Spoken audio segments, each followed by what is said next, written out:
안녕하세요 투자자 여러분, 주화부터입니다. 오랜만에 찾아뵙습니다. 자, 오늘 이 시간에는요, 지금 시세의 흐름을 한번 살펴보고요, 인플레이션의 또 어떤 변화 요소가 있는지 한번 살펴보고, 지금 현재 어떻게 투자를 이어나가야 될지 거기에 대해서 한번 면밀히 얘기를 나눠보는 그런 시간을 갖도록 하겠습니다. 네, 지금 보시는 그림은 아시다시피 나스닥 지수의 일봉 차트와 월봉 차트입니다.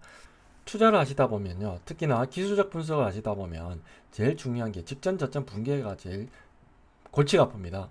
자, 무슨 얘기냐면 이렇게 직전 저점을 붕괴하고요. 그러면 이 아래에서 새로운 가격대를 형성하게 되고요. 그러고 나서 반등과 하락을 반복하다가 다시 저점을 깨버리잖아요. 그러면 이게 또 하나의 아래쪽에 가격대를 형성하게 됩니다. 그리고 또 붕괴되면 이 아래에서 또 가격대를 형성하게 되고요. 자, 이게 주식 시세 흐름의 어떤 특징이 되겠습니다. 그래서 주가가 하락할 때 이렇게 일자로 쭉 내려가지는 게 않습니다. 항상 내려갔다가 올랐다가 내려갔다가 올랐다가 내려갔다가 올랐다가 이렇게 반복적인 하락을 하는데, 이 과정에서요 등락이 왔다 갔다 하고 있습니다. 자, 지금 현재도 마찬가지 그렇게 흐름을 이어나가고 있죠. 자, 그렇다면 여기서 오늘 왜 이것부터 말씀을 드리냐면요, 지금 현재 위치가 직전 저점을 지난주에 깨면서 여기서 반등을 일시적으로 좀 주고는 있지만, 그리고 다음 주에 설령 다음 주에 이렇게 5일선이 반등을 주는 흐름이 나오더라도요, 지금 그게 바닥 시그널은 아니다라는 말씀을 드리고 싶습니다. 자, 이렇게 다음 주에 양봉으로 올라가고 5일선이 상승을 하더라도 여기에 직전 저점이 붕괴되었기 때문에 큰 의미가 없다라고 봐지고요.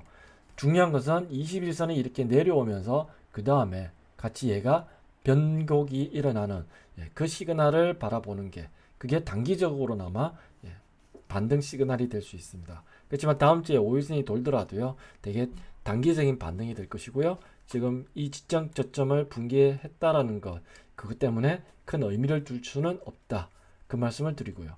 자, 그러면 실전 투자 팁은 뭐가 있냐면요, 이렇게 반등을 줄 때 어떻게 해야 되냐면, 지금 주식을 많이 가지고 계신 분들 있고 물린 분들도 많이 계실 거예요. 자, 그렇다면 많이 불편하시잖아요. 그랬을 때 이렇게 반등을 주게 되면, 5일선이 이렇게 반등을 줬을 때 그때 올라갈 때마다 위에서 해지를 하는 해지 전략이 있습니다. 자, 해지 전략은 미국 같은 경우에는 QID, 숏 ETF죠. QID 2배수짜리입니다. 이거는. 그리고 SQQQ, 이거는 3배수짜리고요.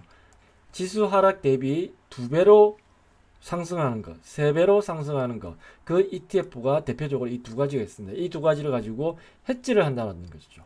해지한다는 의미는 무엇이냐면요, 내 메인 주식이 있을 거죠.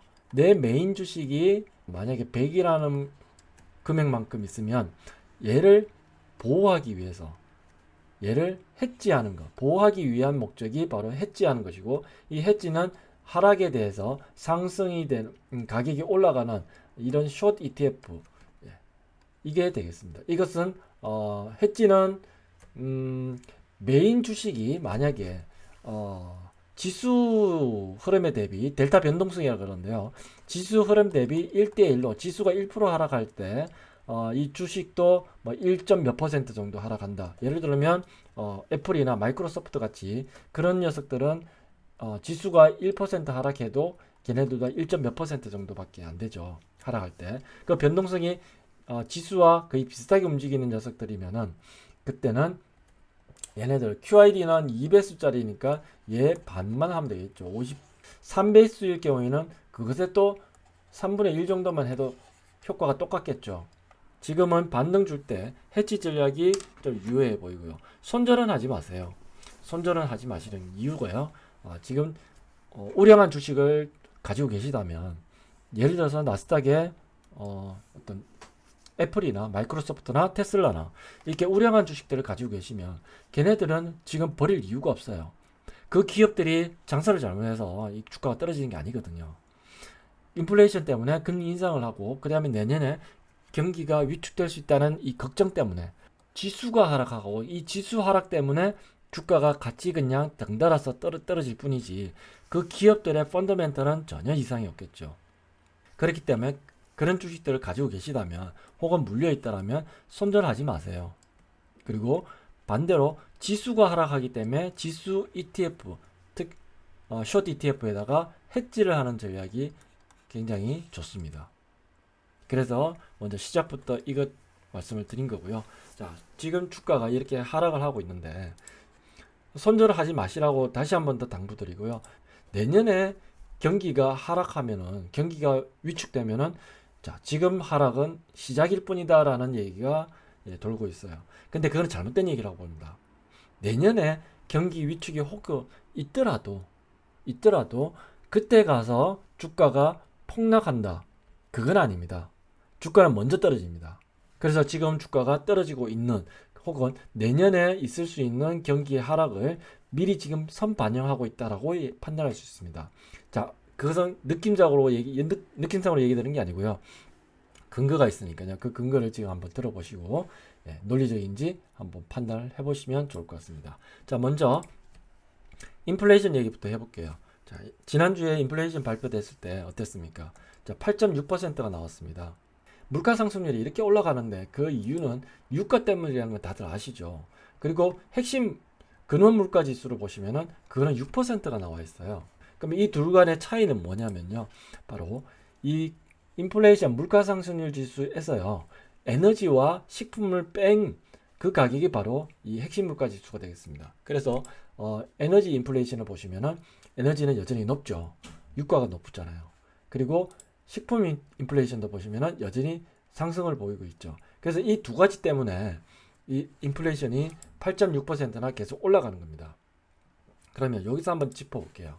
에너지 인플레이션을 이루는 그 요소가 뭘까요? 유가입니다. 지금 보시는 차트는 WTI, 미국의 원유 뉴욕 근원 선물입니다. 그래서 지금 보시면은 좌측에 보시는 게 WTI의 일봉 차트고 우측이 월봉 차트입니다. 자, 월봉 먼저 보시면은 자, 과거에 2011년도부터야 2014년도까지 이뤘던 유가의 어떤 고점 영역, 그 영역의 가격이 현재 100에서 114달러 그 사이에 있어요. 자, 그런데 현재 그 위치에 와 있습니다. 그렇다면 여기에서 나타나는 현상이 뭐냐면 가격 조정이거나 기간 조정을 줄 수도 있다라는 거죠. 고점 영역이 온다면. 그래서 지금 보면 월봉에서 음봉을 그리고 있습니다. 유가가요. 자, 일봉으로 한번 돌아가 볼게요. 일봉에서는요. 좀 더 미리 나왔습니다. 고점 영역이 지난 3월 달에 130달러를 찍으면서 그리고 장대 음봉을 나오면서 이때 가격 조정을 주겠다. 그리고 그 가격 조정과 함께 기간 조정을 줄 수 있다라고 판단은 되어서 그때 말씀을 드렸습니다. 그래서 지금 현재 보시면은 이 가격 영역권, 이 영역권 안에서 박스권 흐름을 이어가고 있습니다. 보이시죠? 특히나 5월달에 보시면 이 박스권 내에서라도 5월달에는 계속 올라갔습니다. 그래서 좀 가격이 높게 상승을 했었죠. 6월달에 발표됐던 인플레이션의 물가 상승률에 반영이 됐던 겁니다. 자, 그러면 지금 이번 달 6월달은 지금 어떻습니까? 올랐다가 크게 빠졌죠. 그죠? 자, 일봉 차트만 보면은 얘는 가격 조정권에 들어와 있습니다. 물론 가격대는 박스권 안에서 단기적으로 가격 조정을 주겠다라는 장대 음봉의 시그널이 나왔어요. 그리고 월봉에서도 장대 음봉의 시그널이 지금 나온 상태입니다. 그렇다면은 유가는 일정 범위 내지만 하락적으로 지금 시그널이 나왔다라고 봐져요. 그렇다면 6월 말까지 봤을 때 유가가 이렇게 조정을 주면 이 다음에 이 조정받은 유가는 언제 반영이 될까요? 맞습니다. 7월 인플레이션 지수에 반영이 될 것입니다. 자, 요거 하나 갖고는 안 되겠죠. 그래서 천연가스도 한번 볼게요. 천연가스를 보시면 천연가스도 마찬가지 재밌습니다. 얘도 고점 영역대에 와 있습니다. 일단은 2008년도 금융위기 때 천연가스가 비정상적으로 급하게 올랐다가 다시 급하게 빠졌던 그 시기입니다. 월봉에서 지금 윗꼬리를 달고 있습니다. 지난달 5월달에도 윗꼬리를 달았고요. 이번 달 6월달에도 윗꼬리를 달고 있습니다. 그렇다면 위에서 매도 물량이 있다는 거죠. 그리고 특히나 천연가스가 이번 달에 6월달에 장대 음봉을 나타내고 있어요. 그렇다면 가격 조정을 주겠다라는 시그널이 월봉에서 나온 상태입니다. 자, 일봉으로 가볼게요. 일봉에서 보시면은 자, 어떻습니까? 장대 연봉, 장대 연봉, 그리고 요때 장대 연봉. 그렇지만 이번에 6월달에 나타낸 장대 연봉은 좀 더 강하죠. 이게 힌트입니다. 그 다음에 얘도 마찬가지. 앞서 보셨던 WTI 유가와 비슷하게 얘도 가격 조정을 지금 주는 시그널이 나와 있고요. 가격 변동 폭은 이 정도가 되겠습니다. 자, 지금 기술적 분석상으로 얘가 주가라고 간정하면 여기서 22선이 이렇게 쭉 떨어지면은 요 밑에서 이쪽 라인 5달러 영역에서는 반등을 줄 수 있는 그런 가격대입니다. 그렇다면 얘도 이 사이 위에 9.5달러와 그리고 5.5달러 이 사이의 가격대에서 왔다 갔다 하는 이 가격 조정과 기간 조정을 주는 박스권 흐름을 이어갈 가능성이 농후해 보입니다. 그렇다면 천연가스와 그다음에 WTI는 일정 폭의 가격 조정과 그리고 횡보를 이어가는 기간 조정의 박스권 흐름을 이어간다. 그렇게 볼 수 있고요. 그러면 에너지는 정리하면 어떻게 됩니까? 단기적으로 가격 조정을 줬다.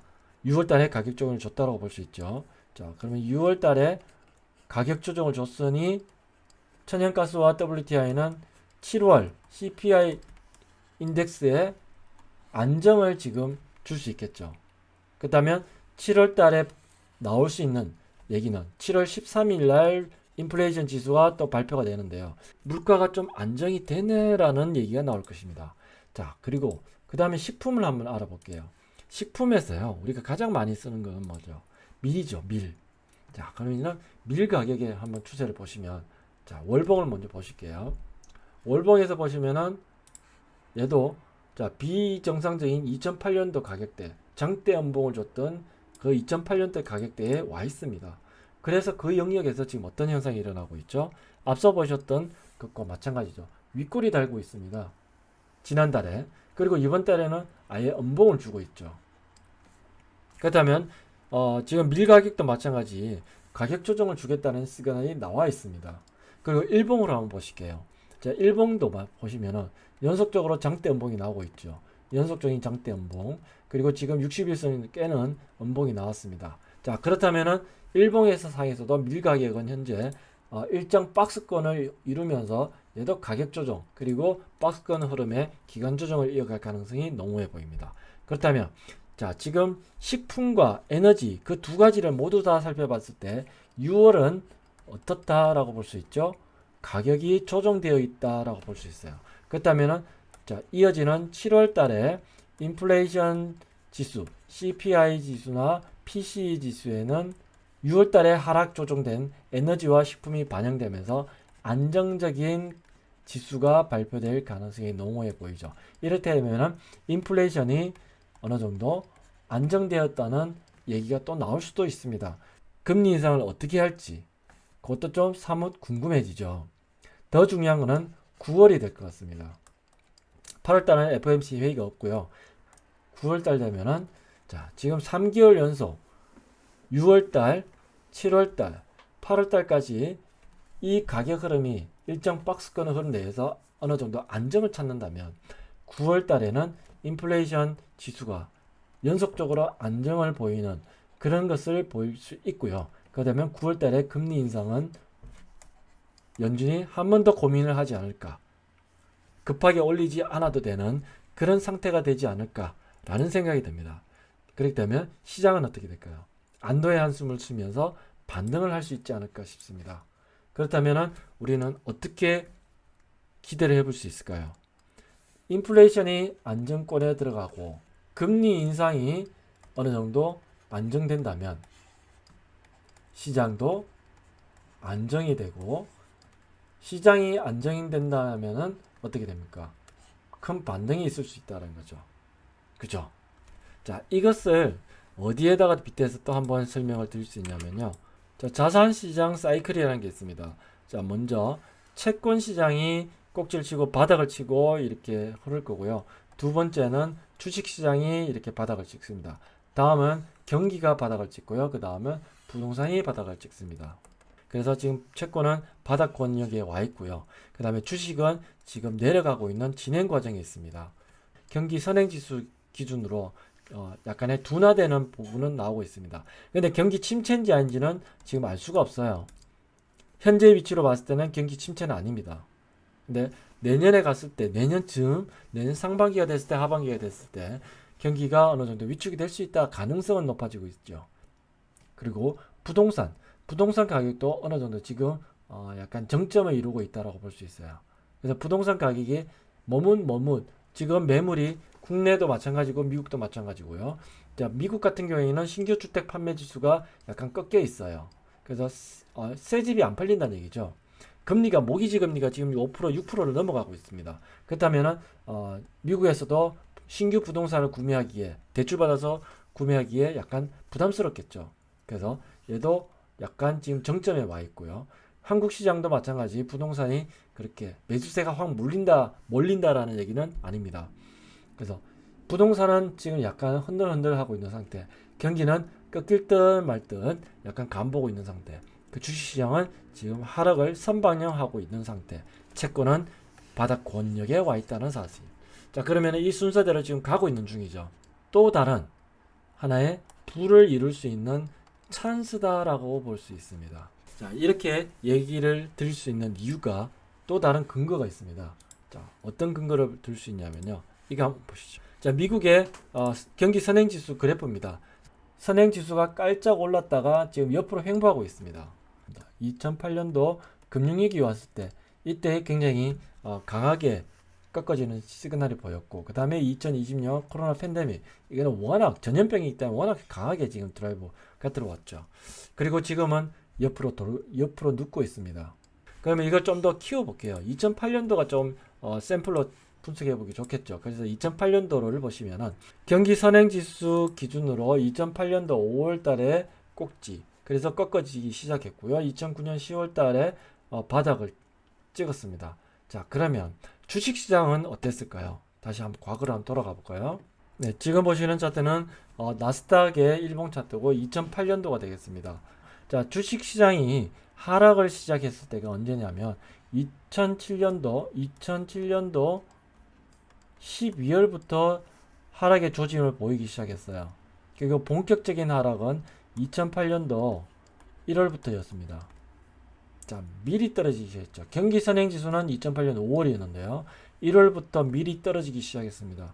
그리고 깔짝 반등을 준 다음에 본격적으로 또 하락을 했죠. 이때 리만 브라더스 뿐만 아니라 미국의 주요 대형 기업들이 파산하기 시작했습니다. 1차 바닥이 언제였습니까? 2008년도 11월 달에 1차 바닥을 형성하고 본격적인 또 2009년도 3월 달부터 본격적인 상승을 진행했습니다. 자, 그러면 바닥점은 경기 바닥은 2009년 10월 이때 나왔죠. 그리고 2008년 5월 달 이때가 경기 선행지수는 꼭지였습니다. 자, 무슨 얘기를 해드리고 싶냐면 주식시장은 경기 침체가 일어나기 최소 6개월 전부터 반영하기 시작해요. 자, 그렇다면 지금 어떻습니까? 내년에 경기 하락이 경기 침체가 온다라고 가정을 하더라도 지금 이제 가능성만 높아졌지 확신치지는 않습니다. 그렇지만 온다로 손치더라도 그게 현재는 어떻습니까? 가격을 반영하고 있다고 볼 수 있어요. 이미 이렇게 곱전 대비 30% 이상, 나스닥 지수 같은 경우에 거의 40% 가까이 떨어졌는데요. 이렇게 하락을 이미 선반영하고 있다고 볼 수 있겠죠. 이 하락은 지금 무엇을 반영을 하고 있냐면요. 금리 인상도 반영을 하고 있으면서 경기 위축도 함께 반영하고 있다라고 볼 수 있습니다. 그래서 하락률이 이렇게 강하게 내려오는 거죠. 주식 투자자 입장에서는 주식의 바닥이 더 중요하죠. 경기 바닥은 그 다음에 일어난 현상이니까요. 그래서 지금 이것이 더 중요합니다. 주가의 시세를 분석하는 게 더 중요하고요. 자, 그러면은 제가 앞서 말씀드렸다시피 자, 경기가 꼭지점을 치고 그리고 위축 단계로 들어갔을 때, 경기 위축이 들어갔을 때 이미 이때는 주식시장은 바닥권에 들어갈 가능성이 더 높습니다. 그리고 경기가 바닥권에 갈 때는요, 주식시장은 이미 바닥 찍고 상승하고 있을 겁니다. 그래서 지금 주식시장에서요, 말씀드리고 싶은 거는 첫 번째, 손절하지 마십시오. 단 우량주일 경우에 실적이 괜찮고 그리고 그 해당 산업군에서 주도권을 가지고 움직이는 그런 우량주 같은 경우에 손절할 필요 없습니다. 기업은 좋은 기업이면 함께 해야 됩니다.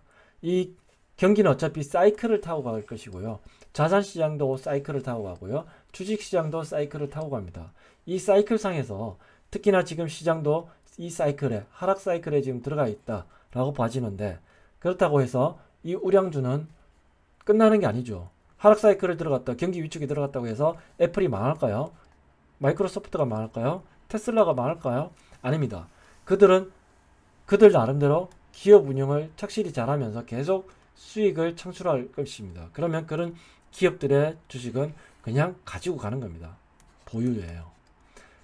그런데요, 지금 경기 위축 우려나 금리 인상 여파로 지수가 하락하죠. 지수 하락 때문에 내 주식이, 특히 우량주가 같이 빠지고 있는 게 지금 현재 위치인데, 그렇다면 지수가 하락할 때 해지하는 것이죠. 무엇으로? 숏 ETF. 숏 ETF의 대표적인 QID와 SQQQ 있다고 말씀드렸죠. 얘네들을 가지고 해지를 하는 겁니다. 그러면은 자, 지수가 하락할 때는 얘네들은 주가가 상승할 것이기 때문에 플러스가 될 것이고, 그리고 내가 가지고 있는 우량주는 지금 일시적으로 마이너스로 형성하더라도 이 지수 해지 부분이 플러스로 하면서 이게 보상이 되죠.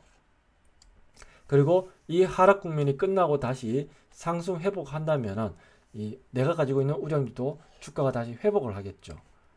그렇게 되면은 다시 내 계좌는 이 마이너스가 플러스로 돌아서고 되겠죠. 손절해버리면요, 이 마이너스 손실을 내가 스스로 확정을 해버린 겁니다.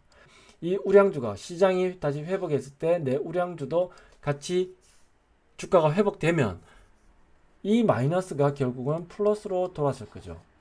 그러면 지금은 평가손인데 결국 나중에 기다리면 플러스로 평가이익으로 바뀔 건데, 참기만 하면 되는데 이것을 못 참고 손절하게 되면 내 스스로 이 마이너스를 그냥 확정 지어 버리고 나중에 다시 회복될 때는 어떻게 될까요? 그냥 후회가 남겠죠. 그래서 지수 ETF를 가지고 해지하는 전략을 제가 권장해 드린 겁니다. 자, 그렇다면 현재는 어떻게 해야 된다? 해지 전략으로 피는 게 좋다라는 말씀을 드리고요. 그리고 앞서 처음에 말씀드렸다시피 지금 저점을 붕괴를 했기 때문에 지금 다음 주가 되면 5일선이 돌 수도 있어요. 자, 이게 요 5개 이평선을 보시면 캔들을 합산해 보면은 다음 주에 이 5일선 위로 주가가 올라가고 상승을 보여준다면 반등의 국면에 들어갈 수도 있어요. 그렇지만 붕괴된 저점을 통과하지 못한다면 아무 의미가 없습니다.